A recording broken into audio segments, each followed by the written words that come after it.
Mr. Vickers's sewing corner was as I'd left it that morning, with the threads and patterns piled neat and untouched from the night before. The eggs I'd left for him lay still in their whisket. Tom, seeing me, squirmed in Jane Martin's arms and opened his wide gummy mouth like a baby bird. I reached for him and set him to nurse before I inquired about Mr. Vickers. "Indeed, I have not seen him. I believed him to be gone out early to the Hadfields," she said. "But his breakfast is uneaten," I said. Jane Martin shrugged. She had made it plain by her manner that she misliked the presence of a male lodger in the house, although since Rector Montpellier had sent us Mr. Vickers, she had had to hold her peace about it. "He abed, Mummy," said Jamie forlornly. "I got up to find him, but he yelled me, 'Go away!'" Mr. Vickers must be ill indeed, I reasoned. Anxious as I was to attend to him, I had to complete Tom's feeding first. Once he was satisfied, I drew a pitcher of fresh water and cut a slice of bread and climbed to Mr. Vickers's garret. I could hear the moans as soon as I set a foot on the attic step-ladder. Alarmed, I failed to knock, simply opening the hatch into the low-ceiling space. I almost dropped the pitcher in my shock. The fair young face of the evening before was gone from the pallet in front of me.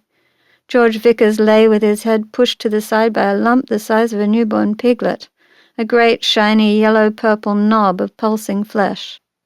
His face, half turned away from me because of the excrescence, was flushed scarlet, or rather blotched, with shapes like rings of rose petals blooming under his fair skin. His blonde hair was a dark, wet mess upon his head, and his pillow was drenched with sweat. There was a sweet, pungent smell in the garret, a smell like rotting apples. "Please, water," he whispered. I held the cup to his parched mouth, and he drank greedily, his face distorted from the grief of the effort. He paused from his drinking only as a spasm of shivering and sneezing racked his body. I poured and poured again until the pitcher was drained. "Thank you," he gasped. "And now I pray you be gone from here, lest this foul contagion touch you." "Nay," I said, "I must see you comfortable." "Mistress, none may do that now except the priest. Pray fetch Montpellier if he will dare to come to me." "Say not so," I scolded him. "This fever will break, and you will be well enough presently." "Nay, mistress, I know the signs of this wretched illness. Just get you gone from here, for the love of your babes." I did go at that, but only to my own room to fetch my blanket and pillow, the one to warm his shivers and the other to replace the drenched thing beneath his horrible head. He moaned as I re-entered the garret. As I attempted to lift him to place the pillow, he cried out piteously, for the pain from that massive boil was intense. Then the purple thing burst all of a sudden open, slitting like a pea pod, and issuing forth creamy pus, all spotted through with shreds of dead flesh. The sickly sweet smell of apples was gone, replaced by a stench of week-old fish. I gagged as I made haste to swab the mess from the poor man's face and shoulder and stanch his seeping wound. "For the love of God, Anna!" He was straining his hoarse throat, his voice breaking like a boy, summoning I don't know what strength to speak above a whisper. "Get thee gone from here, thou can't help me. Look to thyself." I feared that this agitation would kill him in his weakened state, and so I swept up the ruined bedding and left him. Downstairs, two horrified faces greeted me, Jamie's wide-eyed with incomprehension, and Jane's pale with knowing dread. She had already shed her pinafore in preparation to leave us for the day, and her hand was upon the door bar as I appeared. "I pray you, stay with the children while I fetch the rector, for I fear Mr. Vickers's state is grave," I said. At that, she wrung her hands, and I could see that her girlish heart was at war with her Puritan spine. I didn't wait to see who would win the battle, but simply swept by her, dumping the bedding in the dooryard as I went. I was running, my eyes down and fixed on the path, so I did not see the rector astride Anteros on his way from an errand in nearby Hathersage. But he saw me, turned and wheeled that great horse and cantered to my side. "Good heavens, Anna, whatever is amiss?" he said, sliding from the saddle and offering a hand to steady me as I gasped to catch my breath. Through ragged gulps I conveyed the gravity of Mr. Vickers's condition. "Indeed, I am sorry for it," the rector said, his face clouded with concern. Without wasting any more words, he handed me up onto the horse and remounted. It is so vivid to me, the man he was that day. I can recall how naturally he took charge, calming me and then poor Mr. Vickers, how he stayed tirelessly at that bedside all through that afternoon and then again the next, fighting first for the man's body, and then, when that cause was clearly lost, for his soul. Mr. Vickers muttered and raved, ranted, cursed, and cried out in pain. Much of what he said was incomprehensible, but from time to time he would cease tossing on the pallet and open his eyes wide, rasping, "Burn it all! Burn it all! For the love of God, burn it!" By the second night, he had ceased his thrashing and simply lay staring, locked in a kind of silent struggle. His mouth was all crusted with sawdust, and hourly I would dribble a little water on his lips and wipe them, and he would look at me, his brow creasing with effort as he tried to express his thanks. As the night wore on, it was clear that he was failing, and Mr. Montpellion would not leave him, even when, towards morning, he passed into a fitful kind of sleep, his breath shallow and uneven. The light through the attic window was violet, and the larks were singing. I liked to think that somewhere through his delirium, that sweet sound might have brought him some small measure of relief. He died clutching the bedsheet. Gently, I untangled each hand, straightening his long, limp fingers. They were beautiful hands, soft, save for the one calloused place toughened by a lifetime of needle pricks. Remembering the deft way they'd moved in the fire glow, the tears spilled from my eyes. I told myself I was crying for the waste of it, that those fingers that had acquired so much skill would never fashion another lovely thing. In truth, I think I was crying for a different kind of waste, wondering why I had waited until so near this death to feel the touch of those hands. I folded them on George Vickers's breast, and Mr. Montpellion laid his own hand atop them, offering a final prayer.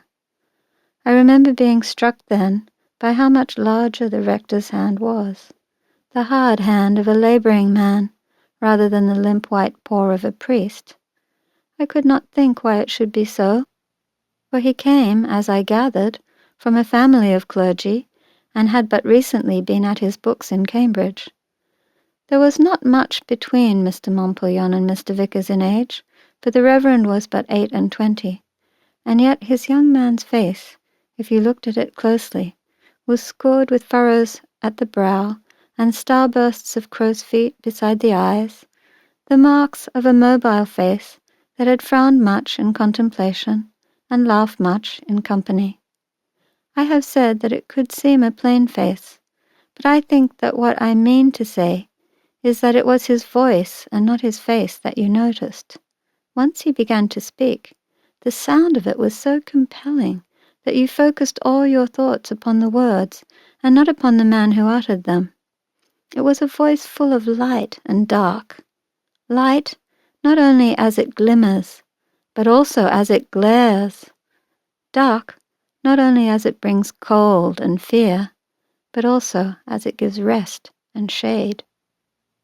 He turned his eyes on me then, and spoke to me in a silken whisper that seemed to fall upon my grief like a comforting shawl. He thanked me for my assistance through the night. I had done what I could, bringing cold and hot compresses to ease the fevers and the shivering, making infusions to purify the air in that small, ill-smelling sick room, carrying away the pans of bile and piss and sweat-drenched rags. "It is a hard thing," I said, "for a man to die among strangers, with no family to mourn him." Death is always hard, wheresoever it finds a man, an untimely death harder than most.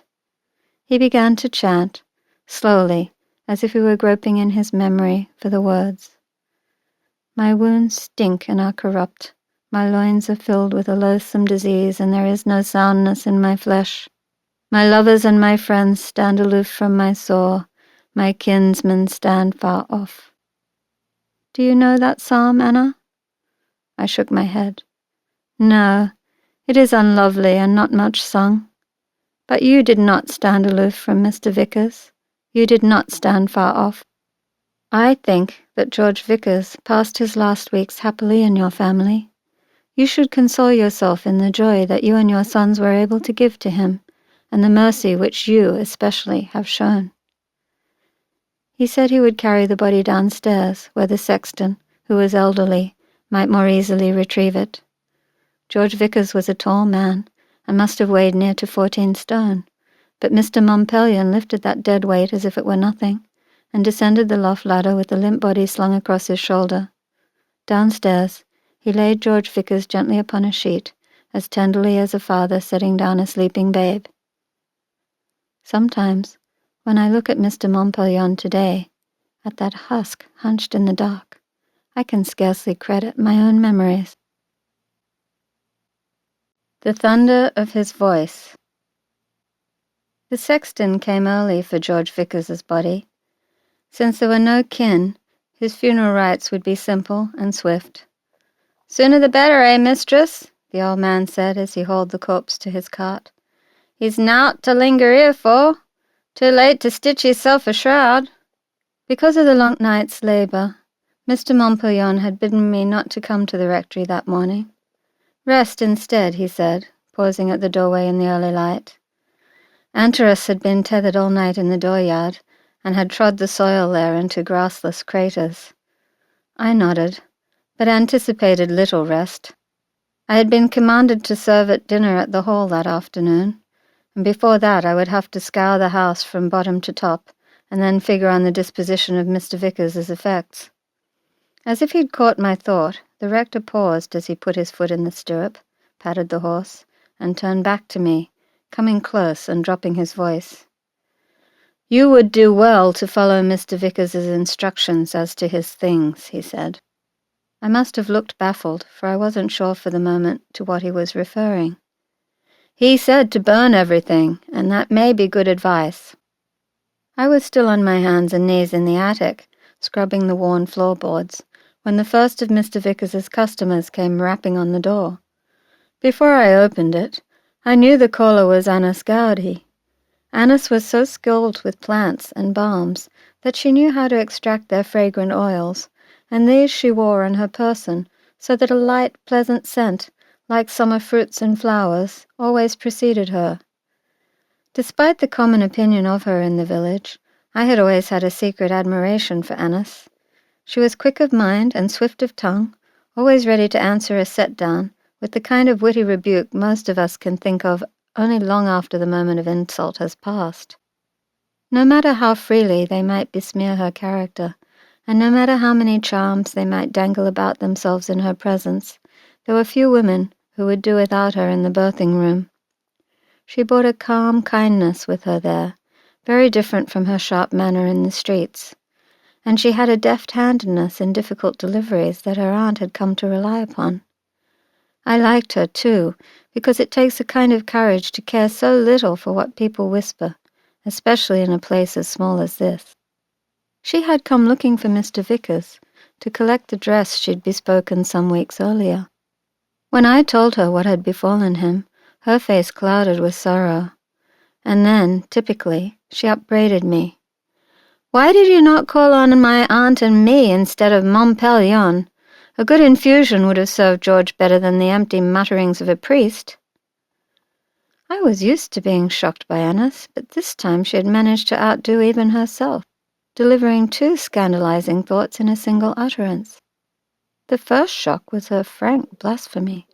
The second was the familiarity with which she referred to Mr. Vickers, whom I had never yet called by his first name. On what terms of intimacy had they been that she should call him so? My suspicions were only heightened when, after rummaging through the waistcoat in which he kept his work, we found the dress that he had made for her. For all the years of my childhood, when the Puritans held sway here, We wore for our outer garments only what they called the sad colours, black for preference, or the dark brown of dying leaf. Since the return of the king, brighter hues had crept back to most wardrobes, but long habits still constrained the choices of most of us. Not Annis. She had bespoke a gown of a scarlet so vivid it almost hurt my eyes. I had never seen Mr. Vickers at work on it, and I wondered if he had contrived to keep it from me in case I remarked upon it.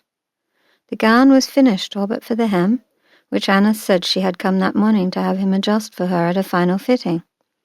When she held the dress up, I saw that the neckline was cut low as a doxy's, and I could not discipline my thoughts.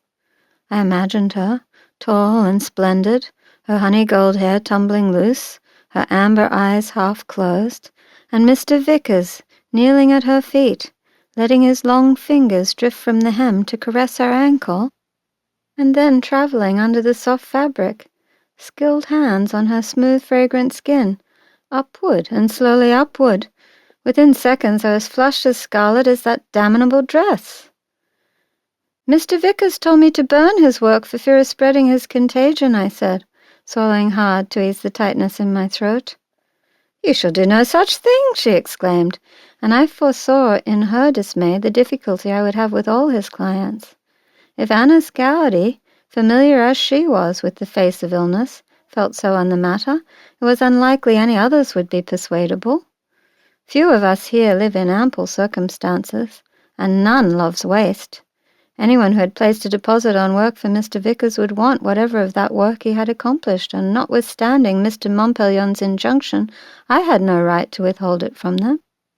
Annis Gowdy, left with her harlot's gown folded under her arm, and as the day wore on and the news of Mr. Vickers's death spread, as news does here, I was interrupted again and again by his clients claiming pieces of his work.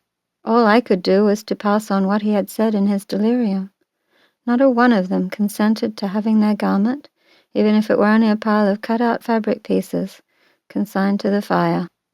In the end, I burned only his own clothes.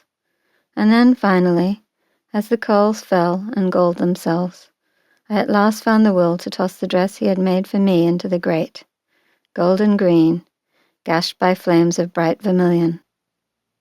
It was a long walk, and all uphill to Bradford Hall, and I was as tired as I've ever been as I set out that afternoon for my employment there. And yet I did not go direct, but rather headed east towards the Gowdy cottage. I could not get Annis's George or her scarlet gown out of my mind. Normally I am not a gossip. I care not who tumbles whom in what warm booth. And now that Mr. Vickers was dead, it hardly mattered, to me or any person, where he might have put his prick. And yet, even so, I had a month's mind to know how matters had stood between him and Annis Gowdy, if only to take the measure of his true regard for me. The Gowdy cottage was set off at the eastern edge of town, after the smithy, a lonely dwelling at the edge of the big Riley farm.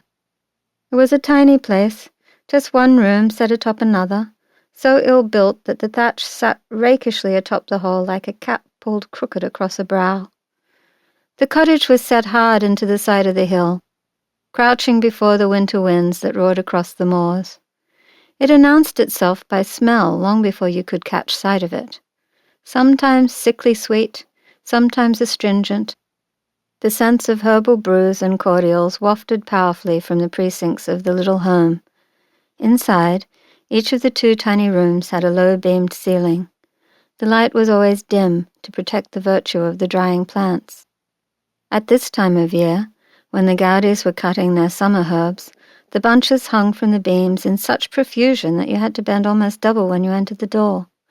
Always when I visited, I wondered that tall Annis contrived to live in such a place, for surely she could not stand upright. The Gowdys always had a fire going for the making of their draughts, and since the flue of the ancient chimney drew poorly, the air was smoky and the walls black with soot. Still, at least the smoke was sweet-scented, for the Gowdys always burned rosemary, which they said purified the air of any sickness that ailing villagers might unwittingly carry when coming there for help. There was no answer when I knocked upon the door, so I walked around to the stone wall that sheltered the Gowdys' physic garden. The garden had been part of our village for as long as I could remember. I had always assumed that Mem planted it, but once when I had said something about that to Annis, she had mocked me for my ignorance of plants. This garden, as any fool could see, was old before Mem Gowdy was even thought of. She had run her hand along the bough of an espaliered plum, and I saw that of course the tree, with its gnarled and knotty trunk, was ancient. We do not even know the name of the wise woman who first laid out these beds, but the garden thrived here long before we came to tend it, and it will go on long after we depart. My aunt and I are just the latest in a long line of women who have been charged with its care. The stone walls sheltered a profusion of plants. I knew by name less than 1/10 part of what grew there. Many of the herbs had already been harvested, revealing the careful regularity of the stone-edged beds, sewn to a plan that only Annis and her aunt understood. Annis knelt now amid a clump of glossy green stems. Each tall stalk held a cluster of buds opening into blooms of midnight blue. She was digging at the roots. She rose as I came down the straw-strewn path, dusting the soil from her hands. "It is a handsome plant," I said. "Handsome and potent," she replied. "They call it wolf's bane, but it is bane to more than those poor creatures. Eat a small piece of this root and you'll be dead by nightfall." "Why do you have it here, then?" I must have looked stricken, for she laughed at me.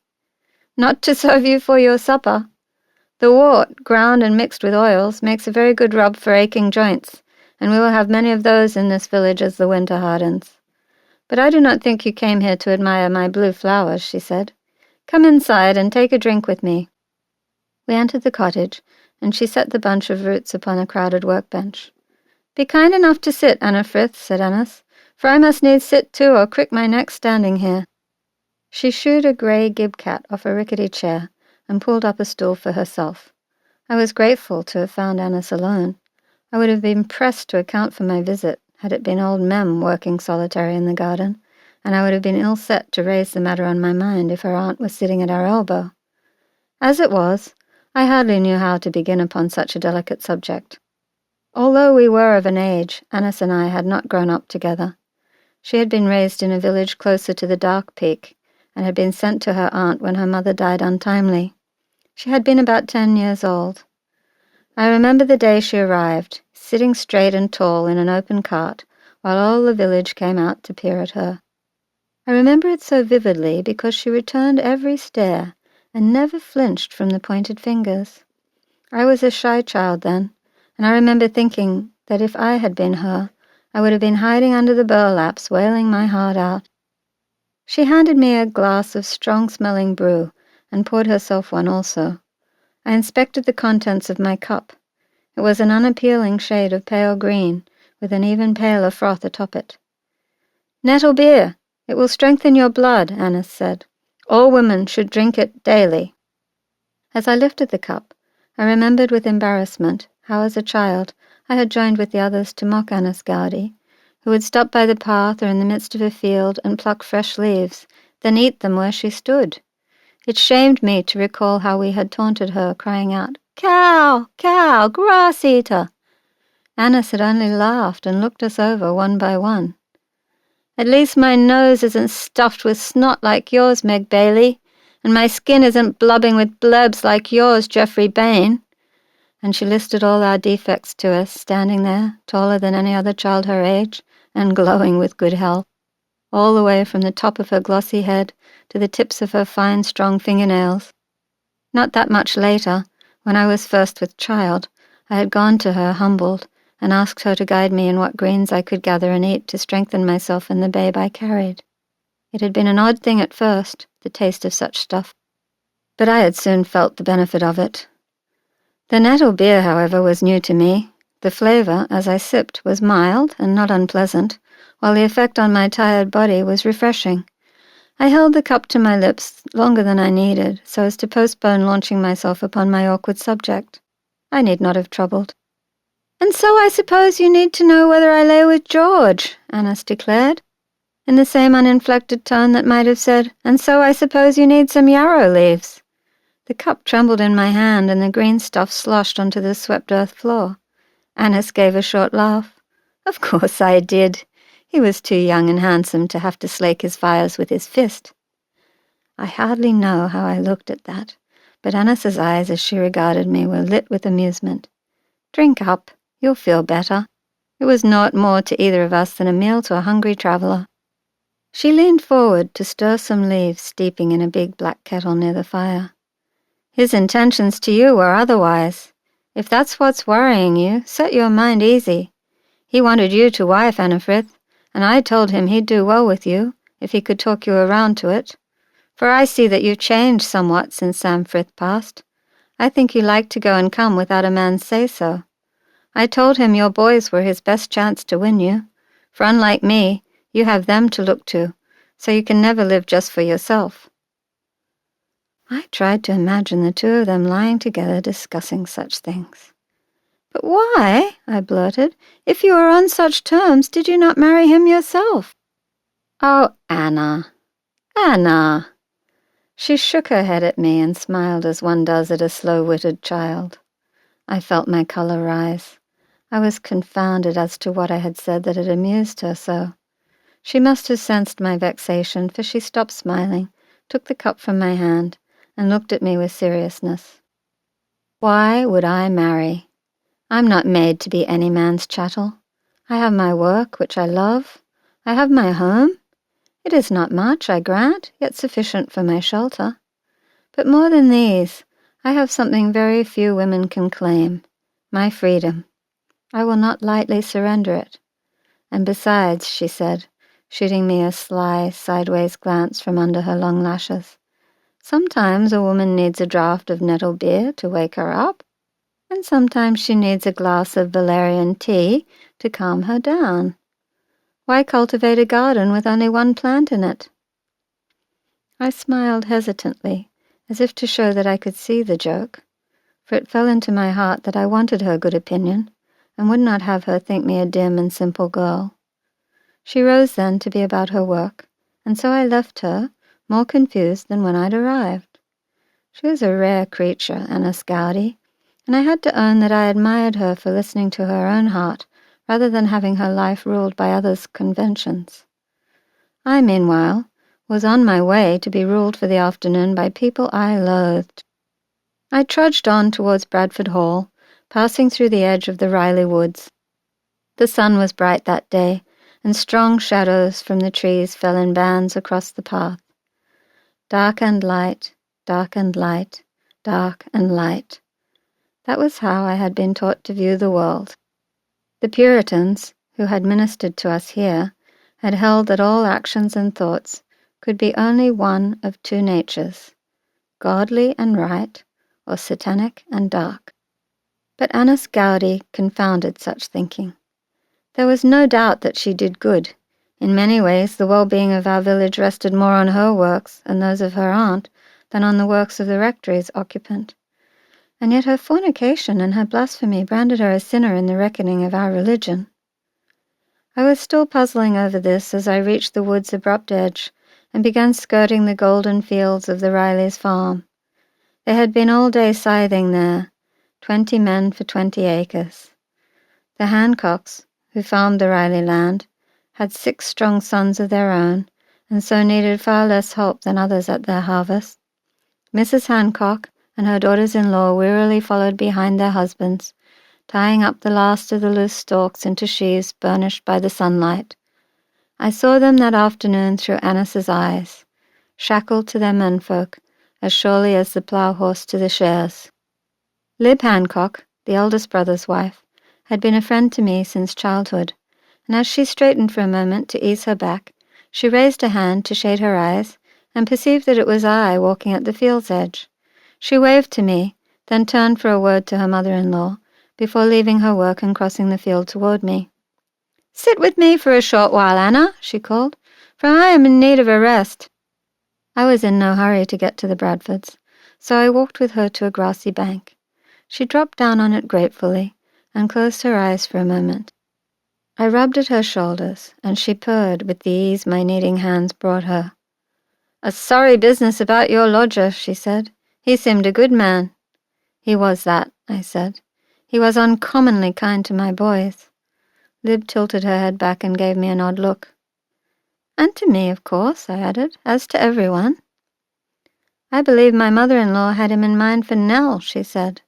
Nell, the only girl in the Hancock family, was so strictly kept by her many brothers that we often jested that she'd never get wedded, since no man could venture near enough to see what she looked like.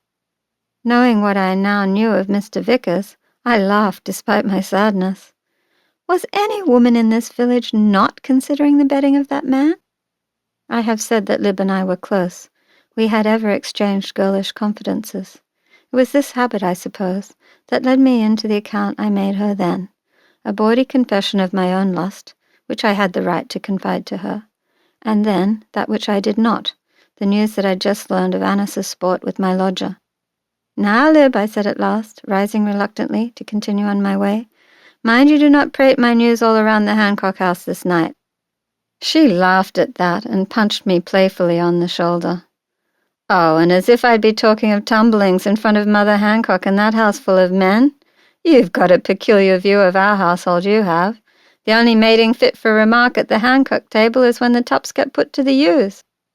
We both laughed then, and kissed each other, and parted to our diverse toils. At the edge of the field, the hedgerows were deep green in their glossy leaves, and the blackberries beginning to plump and redden. Fat lambs, their fleeces gilded by sunlight, grazed in lush grasses. But for all its loveliness, the last half-mile of this walk was always unpleasant to me, even when I wasn't so fatigued. I disliked all of the Bradford family, and I especially feared the Colonel. And I misliked myself for giving way to that fear.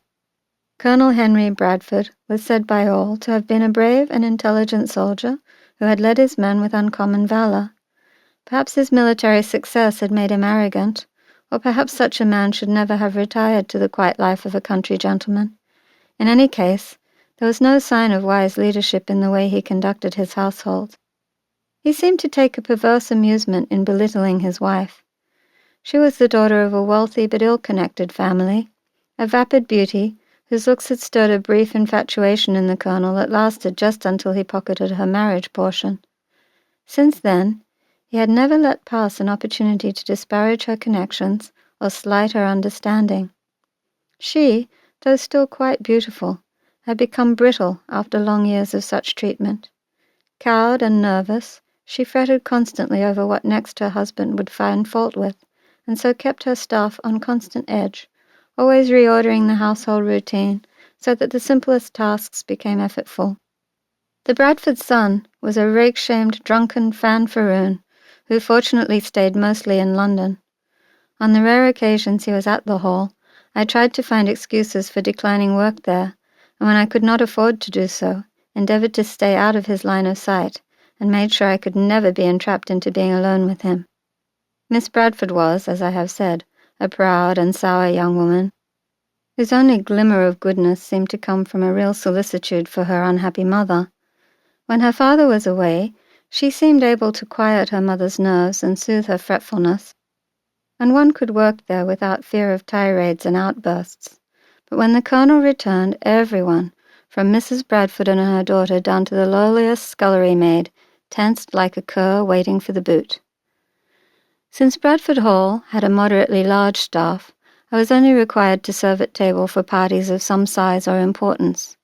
The hall had a great room that looked very well when arranged for dining. The two big bacon settles were pulled out from the walls, their dark oak polished to a rich black gleam. At leaf fall, just after the hogs were slaughtered, the scent of the new-cured flitches hanging inside could be overpowering, but by late summer the bacon was long eaten, and only a faint and pleasant smoky aroma remained beneath the fresher scents of beeswax and lavender. Silver shone in the low light, and the canary, glowing in large goblets, warmed even the cold faces of the Bradfords. No one, of course, ever thought to tell me who the guests were that I would be waiting upon, and so I was pleased to see at least the friendly faces of the Montpellions among the dozen at that day's dinner. The Colonel's pride was gratified by the presence of Eleanor Montpellion at his table. For one thing, she looked exquisite that afternoon in a simple gown of creamy silk. A few fine pearls gleamed in her pale hair. But more than her delicate beauty, Colonel Bradford appreciated her substantial connections. She had been a member of one of the oldest and most extensively landed families in the Shire. It was noised about that in choosing Montpelier, she had spurned another suitor who might have made her a duchess. Colonel Bradford would never be able to fathom such a choice, but then there was so much about her that eluded him. All he grasped was that a connection with her enhanced his own standing, and to him that was all that mattered. As I dipped to take away her soup plate, Eleanor Montpelier, seated to the Colonel's left, placed a hand lightly on the forearm of the London gentleman to her right, interrupting the flow of his prattle. She turned to me with a grave smile. "I hope you are feeling quite well after your dreadful night, Anna." I heard the ring of the Colonel's butter knife dropping onto his plate and the hiss of his indrawn breath. I kept my eyes on the dishes in my hand, afraid to risk a glance in his direction. "Quite, thank you, ma'am," I murmured quickly, and slid on to clear the next plate. I feared if I gave her a second's chance she would continue to converse with me, causing Colonel Bradford to expire from shock. At the hall, I had learned to keep my mind on my duties and let the talk, which was mostly trivial, wash over me like the twittering of birds in a distant thicket. At that large table, little of the conversation was general. Most people exchanged empty pleasantries with those seated next to them, and the result was a low buzz of mingled voices, broken occasionally by Miss Bradford's affected, mirthless laugh. When I left the room with the meat platters, that was the state of things. But by the time I returned, carrying desserts, all the candles had been lit against the gathering dark, and only the young Londoner next to Mrs. Montpelier was speaking. He was a style of gentleman we did not much see in our small village, his periwig so large and elaborate that his rather pinched, white-powdered face seemed lost beneath its mass of tumbling curls. He wore a patch on his right cheek.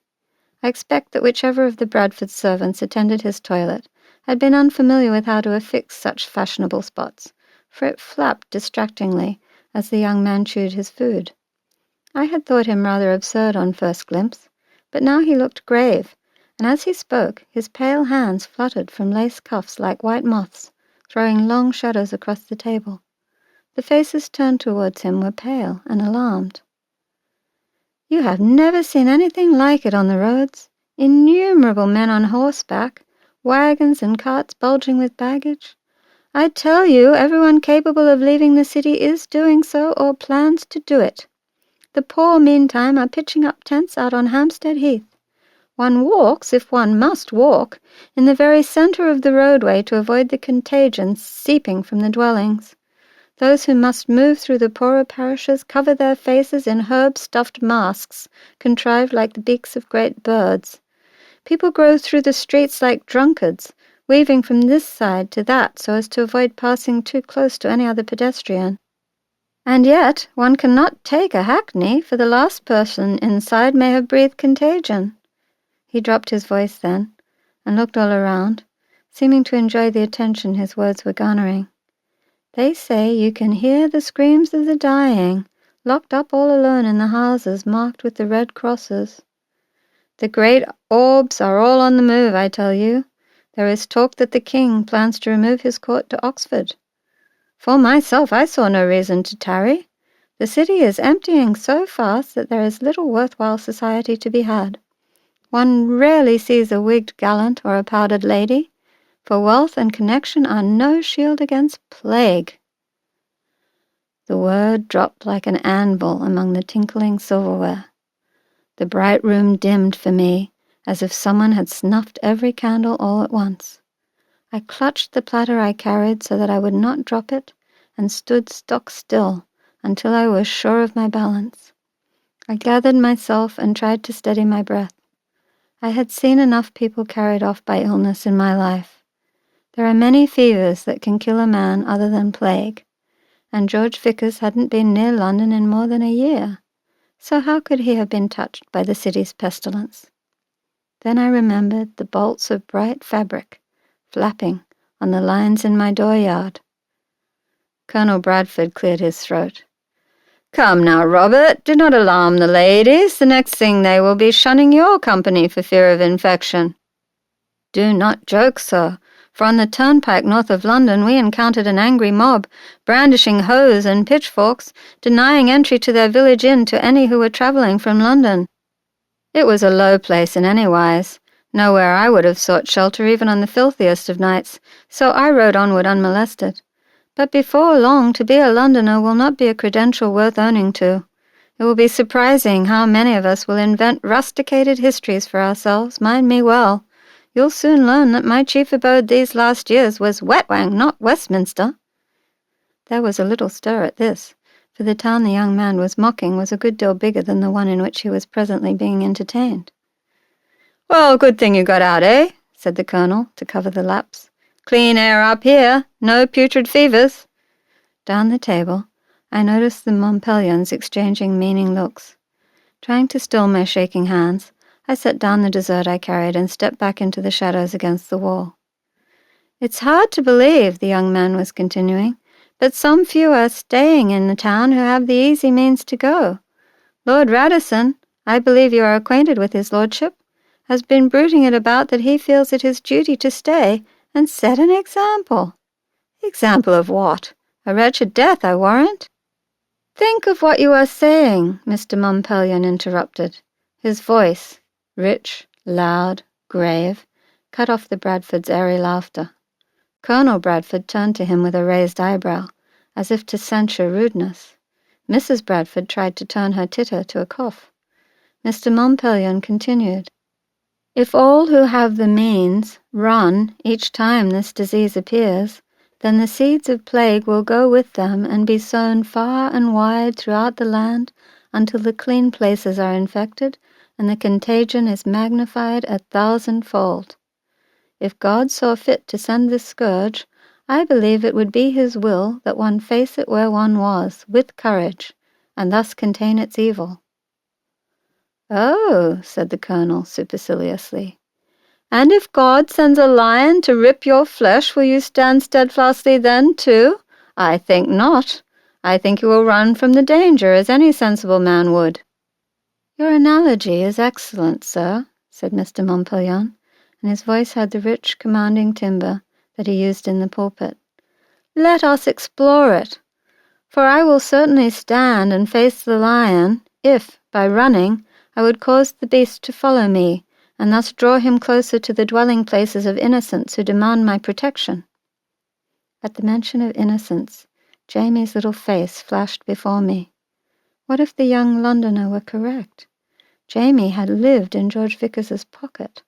All that day before the illness first rose in him, Jamie had been climbing on his back, prancing by his side. The young man broke into the silence that greeted Mr. Montpellion's speech. "Well, sir, very bravely stated, but I must tell you that those who know this disease best, and that would be the physicians and the barber surgeons, have been the fleetest of foot in leaving town. One cannot get cupped for a cough or bled for the gout, no matter if you have a sovereign to give in fee. Which leads me to conclude that the physicians have written us a clear prescription, and that is this: the best physic against this plague is to run far away from it, and I for one intend to follow that prescription religiously." "You say religiously, but I think your choice of word is poor," said Mr. Montpellion. "For if one speaks religiously, then one must recall that God has the power to keep you safe in peril or to bring peril to overtake you, no matter how far or fast you run."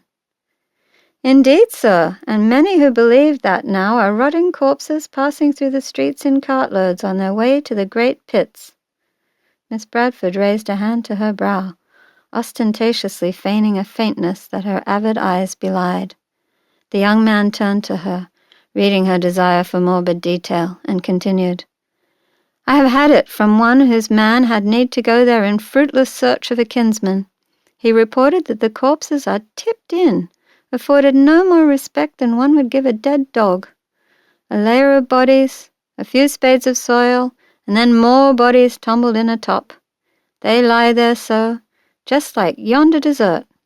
He pointed at the layered cake, which I had set down upon the table. I saw the Montpellions wince, but the young man smirked at his own wit, and then turned pointedly towards the rector. And do you know who are the fastest to follow the physicians out of the city, sir? Why, it were the Anglican ministers just such as yourself. There's many a London pulpit being filled by a nonconformist on account of it." Michael Montpelion looked down then, and studied his hands. "If what you say is true, sir, then I am indeed sorry for it. I will say that if it be the case, then my brothers in faith are the lesser men." He sighed then, and looked at his wife. Perhaps they might believe that God now is preaching to the city, and what needs add their small utterance to the thunder of his voice.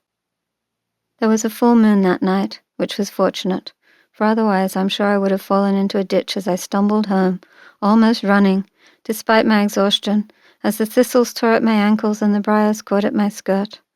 I could barely speak to the Martin girl as she roused herself heavily from her fireside slumber. I threw off my cloak and rushed up the stairs. A square of silvery light bathed the two little bodies. Both breathed easily. Jamie had an arm around his brother. I stretched out a hand to his forehead, terrified of what I might feel. My fingers brushed his soft skin. It was blessedly cool. "Thank you," I said. "Oh, thank you, God." Ratfall. The weeks that followed George Vickers's death ushered in the loveliest September weather I ever recall. There are some who deem this mountainside bleak country, and I can see how it might seem so, the land all chewed up by the miners, their stoves like scaffolds upon the moors, and their bings like weedy molehills interrupting the pale mauve tide of the heather. This is not a vivid place. Our only strong hue is green, and this we have in every shade. The emerald velvet mosses, the dark and glossy tangled ivies, and, in spring, the golden greens of tender new grasses. For the rest, we move through a patchwork of greys. The limestone outcrops are a whitish grey, the millstone grit from which we build our cottages a warmer, greyish yellow. Grey is the sky colour here, the dove-breast clouds lowering so upon the hilltops that sometimes you feel you could just reach up and bury your hands in their softness. But those 4 weeks were flooded with an unaccustomed surfeit of sunlight. The sky was clear blue almost every day, and the air, instead of hinting frost, remained warm and dry. I was so relieved that Jamie and Tom were not ill. I lived in those days as at a fair. Jamie himself was downcast, having lost his dear friend Mr. Vickers. In truth, the death of his father had been easier for him to bear, because with Sam down the mine for most of Jamie's waking hours, the two had spent little time in each other's company. In the few short months he had lived with us, Mr. Vickers had become an indispensable companion. His death left an emptiness that I resolved to try to fill, taking time to make our simple chores into something of a game, so that Jamie would not feel the loss so keenly.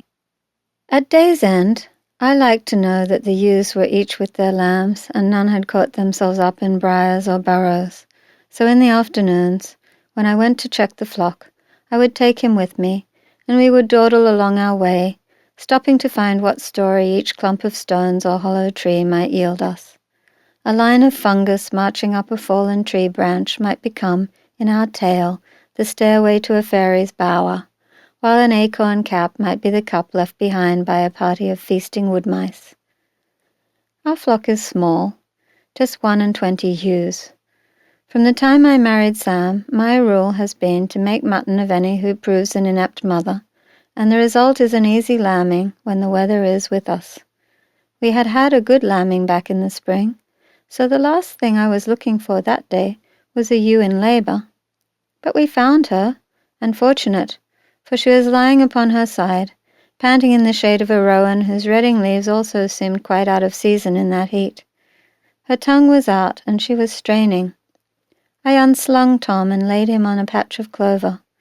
Jamie stood behind me as I knelt down and ran my hands inside the ewe, trying to stretch her. I could feel the nub of a nose and the hardness of one hoof, but I could barely get all my fingers in to grasp it. "Mummy, may I help?" said Jamie, and looking at his tiny fingers, I said yes, sitting him down in front of me, with the ew's rear end open before us like a big glistening blossom. He slid his little hands easily up into that slippery wetness, and exclaimed as he felt the knobbly knees of her backwards baby. I braced against the ewe with my heels, and together we tugged, he gripping the knees with his small strength, while I strained at the hoofs. Suddenly a bundle of wet wool flew out with a big sucking slosh, and the two of us fell backwards on the grass. It was a fine lamb, small but strong, an unexpected gift. The ewe was a young one that had not lambed before, and I was pleased to see her set straight to work cleaning the caul from her baby's face, and presently the lamb rewarded her with an enormous sneeze. We laughed, Jamie's eyes round and proud and happy. We left them, the mother licking the remains of the yellow sack off her baby's fleece, and wandered down to the stream to wash the blood and muck from our own hands and clothes. The water bubbled and sang over the layers of shale. Because the sun was warm and we were hot from our efforts, I stripped Jamie down to his skin and let him splash naked, while I rinsed his smock and my pinafore and flung them over a bush to dry. I had unpinned my whisk, untied my cap, and pulled off my hose. My skirt tucked up, I found a flat rock and sat down to feed Tom, letting the rills run over my toes while Jamie paddled. I stroked the fine downy hair on Tom's head and watched Jamie splashing in the cool water. He had lately reached that age when a mother looks at her babe and finds him a babe no longer, but a child full-formed. The curves have turned into long graceful lines, the fat and folded legs stretched out into lithe limbs, the rounded belly changed to an erect little torso. A face, suddenly capable of the full range of expression, has smoothed its way out of all those crinkled chins and plumped-out cheeks. I loved to look at Jamie's new body, the smoothness of his skin, the curve of his neck, and the tilt of his golden head, always gazing curiously at some new wonder in his world. He was springing from stone to stone, waving his arms wildly to keep his footing as he chased the darting, blue-bodied dragonflies. As I watched, one alit on a branch near my hand. The glassy panes of her wings caught the light in rainbow colors, like the stained windows in our church. I laid a finger softly on the twig, and could feel the swift shivering, and hear the faint hum from her vibrating wings. Then she took off, swooping down upon a passing wasp. Her legs had seemed flimsy as threads, but they snapped around the wasp like an iron trap. Still in flight, her powerful jaws closed on the insect and devoured it. So it goes, I thought idly. A birth and a death, each unlooked for. I leaned back against the stream's bank and closed my eyes. I must have dozed for a moment, or otherwise I surely would have heard the tread of boots coming through the trees. As it was, he was almost upon me when I opened my eyes and met his, lifted from the open book he carried. I jumped up, fumbling, and tugged at my bodice. Tom opened his pink mouth and howled indignantly at the interruption to his feeding. The rector raised a hand and smiled kindly. "He is quite just to protest my intrusion. Do not discompose yourself, Anna. I'm sorry to have surprised you so, but I was so lost in my book and in the loveliness of this day that I was not aware there was anyone else in the dell." I was too surprised and mortified by the rector's sudden appearance to make any civil reply to him. To my further astonishment, he did not walk on then, but sat down upon a neighbouring rock and pulled off his own boots so that his feet too could dandle in the rills.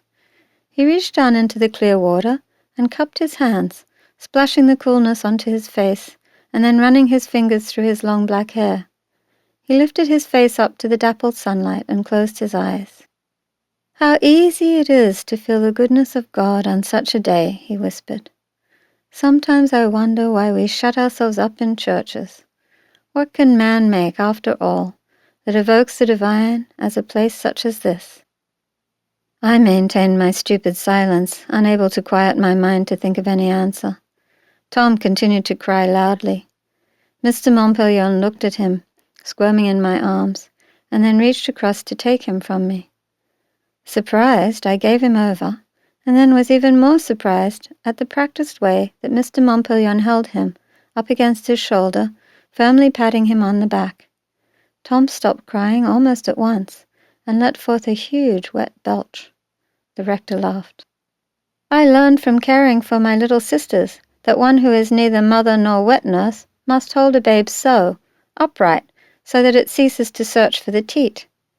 I must have looked amazed at this, for Mr. Montpelion glanced at me and laughed again. You must not think that a minister's life is lived entirely among lofty words spoken from high pulpits. He inclined his head to where Jamie, downstream from us, was so engrossed in building his stick dams across the stream that he had barely raised his head to register the rector's presence.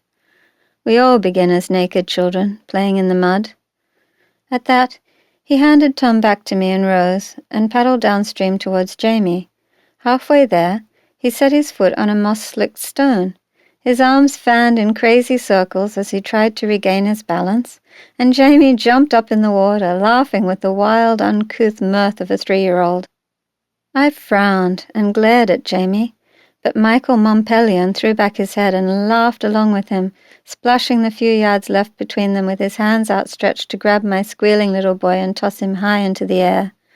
The two of them played so for a time, and then Michael Montpelion turned back towards me and Tom, and settled himself once more on the bank near us.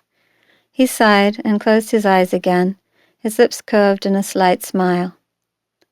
I pity those who live in towns and do not learn to love all this, the sweet scent of wet weeds and the ordinary daily miracles of creation. It was of these I was reading when I interrupted you. Would you like to hear some words from my text? I nodded, and he reached for his book. These are the writings of Augustine of Hippo, a monk who grew great in his theology long ago on Africa's Barbary coast. Here, he asks himself what we mean when we talk of miracles. I can recall only snatches of what he read, but I do remember how his voice seemed to blend with the cadences of the stream and give the words an enduring music. Consider changes of day and night, the fall of leaves and their return to the trees the following spring, the infinite power in seeds, and then give me a man who sees and experiences these things for the first time, with whom we can still talk. He is amazed and overwhelmed at these miracles. I was sorry when he ceased reading and would have asked him to go on, if I had not been struck silent by awe of him. For though I worked every day in his house, it was only with his wife that I had easy communication. It was not that he was harsh in manner by any means, but he often seemed so lost in large matters that he did not notice the small doings of his household. I tried my best to come and go and do my tasks without distracting him, and I can say with some pride that there were very few times that he had cause to notice me. And so I sat there, mute and meditating, and he must have taken my distant look for vacancy or boredom, for he stood up all of a sudden and reached for his boots, saying that he had imposed upon me quite enough, and must be about his business. At that, I did find a small voice in which to thank him most sincerely for his consideration in sharing these great thoughts with me, for it is wonderful to me that a lofty thinker, such as this, should have a close communion with the ordinary things of the soil and the seasons. He smiled kindly. Mrs. Montpelion has spoken to me of your understanding. She believes it is superior, and I see it may be so. He took his leave then, and turned back towards the rectory. I lingered there with the children for a while, thinking that what was true of Augustine was true also of our minister, and what a strange thing it was to have such a man, so open and so kindly, in our pulpit. At last, I called to Jamie, and we too set our feet on the path for home. All along the way, Jamie kept darting off like a swallow, swooping down to pluck the blousy, late-blooming dog roses. When we neared the cottage, he made me wait by the door while he ran on inside.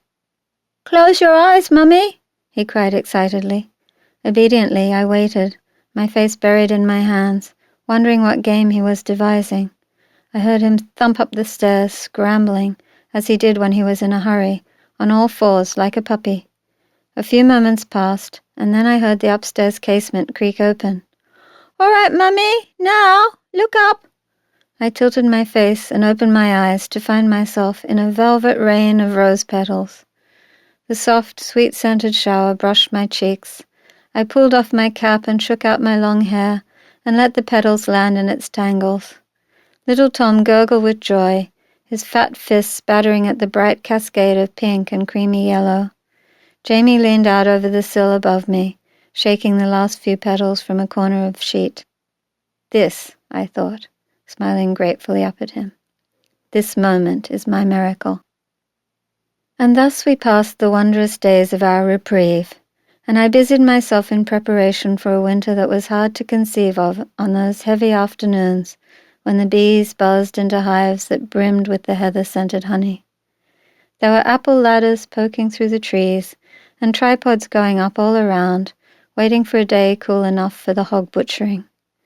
Though we had none of our own swine, I always helped my neighbours the Hadfields in return for a portion of bacon and head cheese. Alexander Hadfield was a fastidious man who preferred cutting cloth to hacking at flesh and bone, and would not soil even his second-best suit of clothes in any manner of outdoor work. So Mary's eldest by her first husband would do the slaughter and the butchery. Jonathan Cooper was a big lad, like his late father, and made short work of it, while his little brother Edward ran about with Jamie, finding ways to shirk the small chores we laid on them. Every time we sent them to fetch a bavin to keep the cauldron boiling, the two of them would disappear behind the woodpile, howling with delight over some new game they'd invented. Finally, Mary Cooper left off washing the guts for the sausage casings and went to see what manner of mischief they'd devised themselves. She came back with one hand occupied in holding Edward by the ear and the other extended as far in front of her as possible, dangling something, glossy and black, tied to the end of a string. As she drew closer, I could see it was a dead rat, a sorry little corpse, all wet and rheumy-eyed with a smear of bright blood about its muzzle. Behind her, Jamie walked sheepishly, dragging another such. Mary flung the one she carried into the fire, and at her prompting, Jamie reluctantly did the same. "Can you believe it, Anna? The two of them were playing with these loathsome pests as if they were puppets. The woodpile's full of them, seemingly. All dead, thanks be for small mercies." Since we couldn't halt our work, Mary called Alexander to deal with the ratfall, and the two of us shared a quiet laugh as her man, too nice to give a hand with the hog butchery, dispatched bloody rodent corpses instead. Somehow, the sight of him at his task eased our load a little bit as we toiled on, competing against the fading light to get the fat rendered and the sides salted. It was, as ever, hard and hateful work, but I kept my mind fixed on the smell of the bacon sizzling in my skimmer and thought how Jamie would enjoy it a few weeks hence. When at last the skies clouded, it was almost a relief. The misty rain seemed restful to the eyes, rinsing the landscape. But the damp after the heat brought fleas beyond any infestation I remember. It is an odd thing how biting pests of all kinds will find one person flavoursome and another not to their liking at all. In my house, the fleas feasted on my tender children, leaving them covered in madding welts. I burned all our bed straw before I went to see the Gowdies for a balm. I was half hoping to find Annis alone again, for I longed to talk more with her, to learn how she had come to understand the world as she did. I thought that she could teach me much about how to manage alone as a woman in the world, how to embrace my state, and even exult in it as she seemed to. She had hinted frankly enough about her many lovers, and I found myself consumed to know how she managed them, and the nature of her own feelings towards them. And so I was disappointed when it was old Mem who met me on the step, her shawl saying that she was on her way out, and her hasty manner making me think she was due at some confinement, though whose it might be I could not think, for none that I knew who were with child were yet within a month of their time. "Ah, I could have saved you the walk, Anna, as I'm on my way to the Hadfields. Young Edward Cooper is burning up with fever, so I'm bringing him a draught." I turned to walk back with her, fretful at this news. Although she was very aged, her hair thin and silvery where it escaped her fraying cap, Mem was straight and lithe as a green cornstalk, and she moved with the vigour of a man. As we hurried to the Hadfields, I had to lengthen my own stride to keep up with her. When we got to the cottage, a strange pied horse was tethered to the post by the watering trough. Mary met us at the door, flustered with anxiety and, it seemed, embarrassment. Thank you indeed for coming, ma'am. But Mr. Hadfield sent to Bakewell for the barber surgeon, and he is with Edward now. I'm sure we are all grateful for your wisdom in these matters, but Mr. Hadfield said we must not stint here, and surely Edward's father, God rest him, did leave me in purse to handle the expense. Mem made a sour face. She did not think any more of barber surgeons than they were wont to think of cunning women such as she, and yet Mem helped thus, as she could, for pence or payment in kind, as each of us was set to manage it, while the surgeons would not stir without the clank of shillings to line their pockets. Bowing coldly, Mem turned and walked away. But I was curious, and so I lingered until Mary signalled me to follow her. The barber surgeon had asked to have the child brought downstairs, as I expect he would not deign to work in the crowded upper room. Mr. Hadfield had cleared his tailor's bench, and little Edward was laid naked upon it. At first I could not see the child, for the surgeon's dark bulk was in my way, but as he stepped aside to reach into his bag, I winced. The poor little soul was covered in squirming leeches, their sucking parts embedded in his tender arms and neck, and their round, slimy nethers flicking and twitching as they feasted. I suppose it was fortunate that Edward was too far gone in his feverish delirium to understand what had befallen him. Mary's face creased with concern as she held the child's limp hand. Mr. Hadfield stood beside the surgeon, holding his bag and implements and nodding deferentially at his every utterance. "He is a small child, so we need not draw over much to restore the balance of his humours," the surgeon said to Mr. Hadfield, who was holding Edward's shoulders. When the time had elapsed to his satisfaction, he called for vinegar and applied it to the engorged creatures so that they twitched all the harder, their jaws relaxing as they sought to escape the irritant. With a series of deft tugs, he pinched them off, a spurt of bright blood following, which he stanched with linen scraps that Mr. Hadfield provided him. He rinsed each leech in a cup of water and dropped it into a leather pouch alive with writhing lobes. "If the child is not improved by nightfall, then you must purge and fast him. I will give you a receipt for a tincture that will open his bowels." The man was packing his bag as Mary and her husband thanked him effusively. I followed him out into the street, and when the Hadfields were out of hearing, made bold with the question that was tormenting me. "If you please, sir, the child's fever, could it be plague?" The man waved a gloved hand dismissively and did not even turn to look at me. "No chance of it," he said. "The plague, by God's grace, has not been in our shire these 60 years, and the child has no plague tokens on his body. It is a putrid fever merely, and if the parents follow my instructions, he will live." His foot was in the stirrup, such was his impatience to be gone. The saddle leather creaked as he settled his ample rump. "But, sir," I continued, hardly crediting my own forwardness, "if there has been no plague here these 20 years, then perhaps you have seen no cases against which to rightly judge the child's condition." "Ignorant woman," he said, wheeling his horse carelessly so that a damp clod from the late rains flew up and struck me, splattering my skirt. "Are you saying I don't know my profession?" He flicked the reins and would have been away had I not grasped the horse's bridle. "Are lumps at the neck and rosy rings on the body not plague tokens?" I cried. He pulled up sharply and looked me in the face for the first time. "Where have you seen these things?" he demanded. "On the body of my lodger buried this fortnight," I replied. "And you bide near the Hadfields?" "The next door." At this he crossed himself. "Then God save you and this village," he said, "and tell your neighbours to call upon me no more." Then he was off, heading down the road at such a gallop that he almost collided with Seth Miller's hay wain as it turned the sharp bend by the Miner's Arms. Little Edward Cooper was dead before sunset. His brother Jonathan lay ill a day later, and Alexander Hadfield but 2 days after that. At the end of the Senate, Mary Hadfield was widow for a second time in her life, and her 2 sons lay in the churchyard beside their dead father.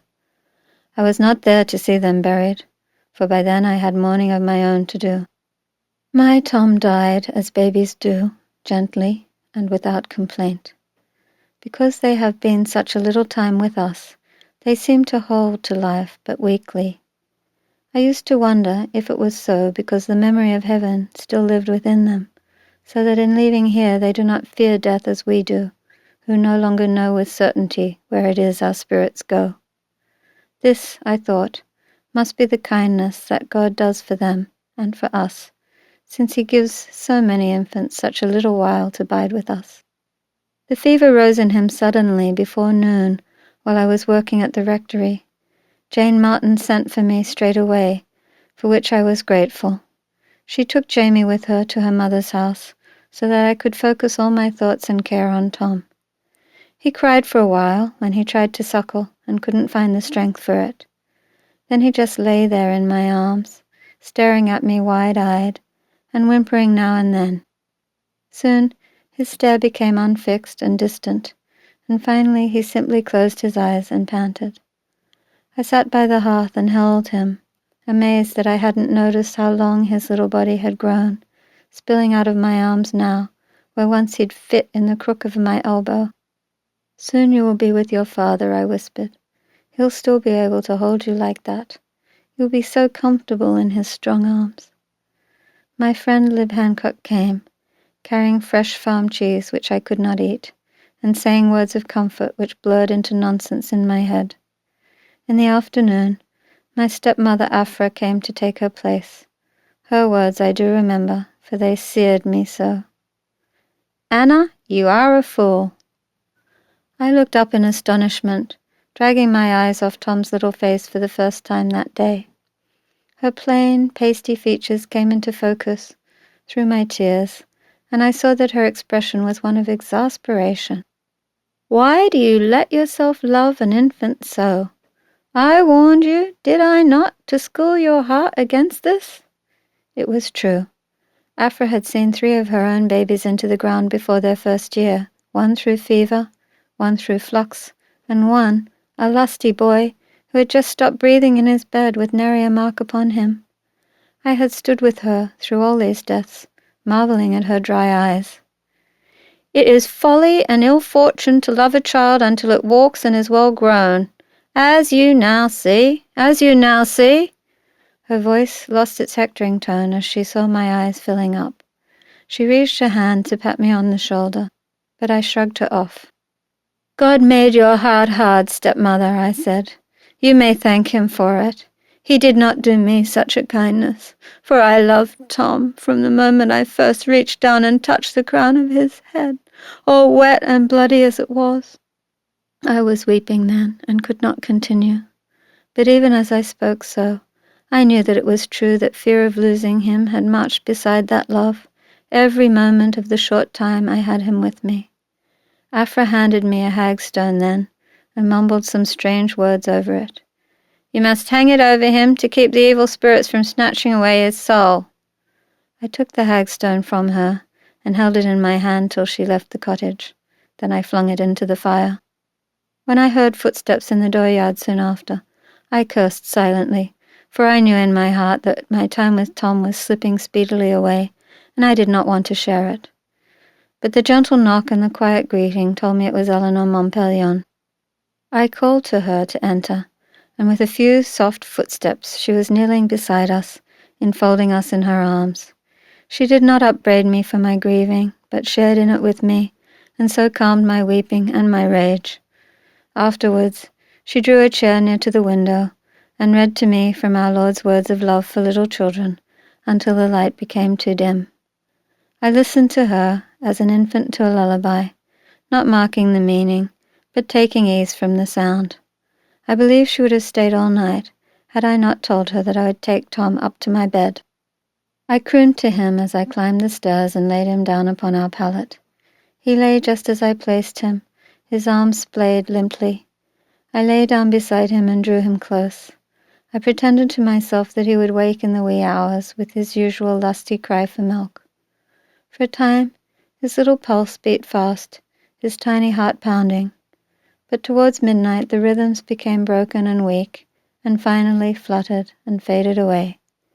I told him I loved him and would never forget him, and then I folded my body around my dead baby and wept until finally, for the last time, I fell asleep with him in my arms. When I woke, the light was streaming in through the window. The bed was wet, and there was a wild voice howling. Tom's little body had leaked its life blood from his throat and bowels. My own gown was drenched where I'd clutched him to me. I gathered him up off the gory pallet and ran into the street. My neighbors were all standing there, their faces turned to me, full of grief and fear. Some had tears in their eyes, but the howling voice was mine. Sign of a Witch. When I was a child, my father would talk sometimes of his boyhood as apprentice seaman. Usually, he told us these tales when we had misbehaved, to scare us into better comportment.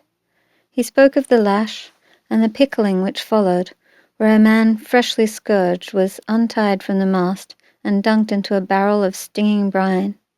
He said the cruelest of the boatswains would lay on the whip so that the blows fell time and again on the same place, where the skin had already been peeled in long strips. The most skillful, he said, could land the lash so exactly as to work right through the muscle until the very bone lay bare. The plague is cruel in the same way. Its blows fall and fall again upon raw sorrow, so that before you have mourned one person that you love, another is ill in your arms. Jamie was crying bitterly for his brother when his tears turned into the fevered whimpering of the ill. My merry little boy loved his life, and he fought hard to hold on to it. Eleanor Montpellier was at my side from the first, and her gentle voice is what I remember best from those dim, woeful days and nights. Anna, I must tell you that my Michael suspected plague from the moment he attended Mr. Vickers's sick-bed. You know that he was but lately a student at the University at Cambridge, and he sent at once to his friends, asking them to inquire of the great physicians who are teachers there, to find out what could be known of the latest preventatives and remedies. This very day he has had some answer back. She unfurled the letter from her pocket and scanned it. I peered over her shoulder, trying to make out the sense of it as best I could, for I have had but little experience with handwriting. And though this was written very fair, the reading of it was difficult for me. The writer is a dear friend of Mr. Montpellier's, and so you see he spends much time upon salutations and expressions of concern, and hopes that Mr. Montpellier may yet be mistaken in his suspicions of the nature of the disease amongst us. But here, finally, he comes to the point, and declares that the learned doctors place great faith in these new means of combating the plague. And so it was that on the very best authority, and with the best of intentions, my poor boy suffered through some treatments that in the end maybe only prolonged his pain.